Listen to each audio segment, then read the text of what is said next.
कृष्ण। गीता अमृतम में आप सभी का स्वागत है।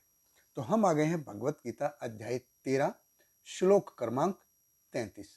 तो पिछले दो श्लोकों में हमने देखा किस प्रकार भगवान ने कहा जो इस अस्तित्व को, जिसने भी इस अस्तित्व को शरीर रूप में छोड़ के इसके पीछे जो आध्यात्मिक चित्कण है उसके रूप में देखना शुरू कर दिया है, उसने सही में आध्यात्मिक रूप पा लिया है।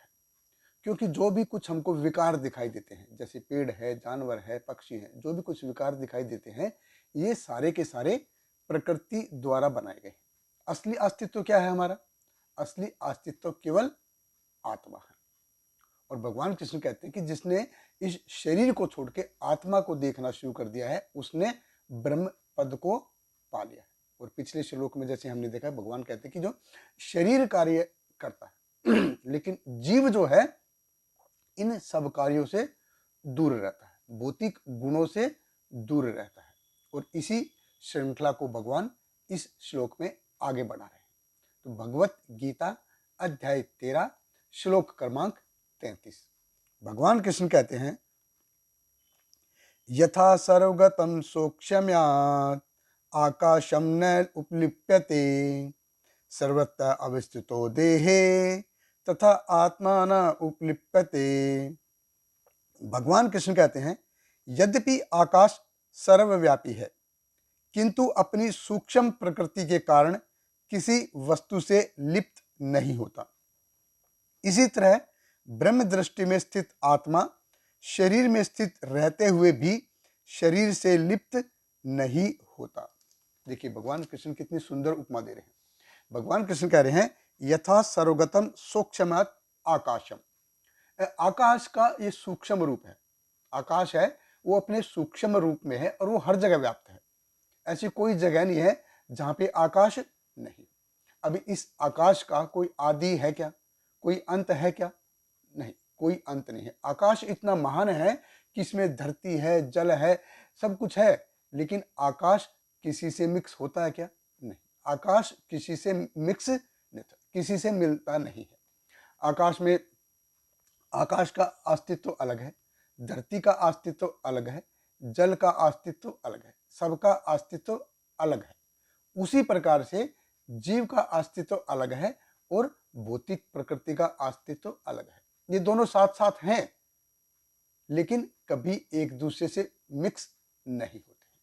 खुले मैदान में जैसे हम देखते हैं, दूर क्षितिज में जब हम देखते हैं तो हमको ऐसा लगता है कि उधर आसमान और जमीन एक हो रहे हैं, कहीं मिलते हैं, लेकिन जब आगे जाके देखते हैं तो वो उधर मिलते नहीं हैं।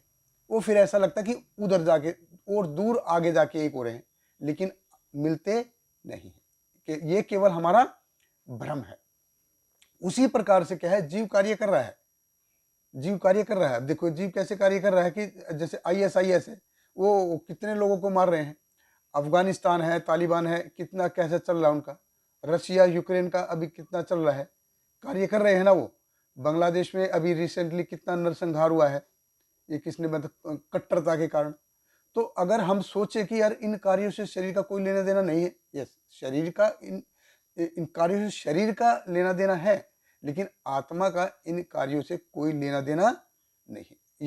यही कार्य है असल में, और यही माया है। माया अच्छा है, बुरा है, अच्छा कार्य है, बुरा कार्य है। लेकिन जीव जो है एज आत्मा, ना तो जीव अच्छा है ना बुरा है। उसकी जो सोच है, जीव की जो सोच है वो अच्छी है और बुरी है। जीव क्या है, आध्यात्मिक चित्कण है। जैसा इसको ढालेंगे वैसा उसको शरीर वैसा मिल जाएगा।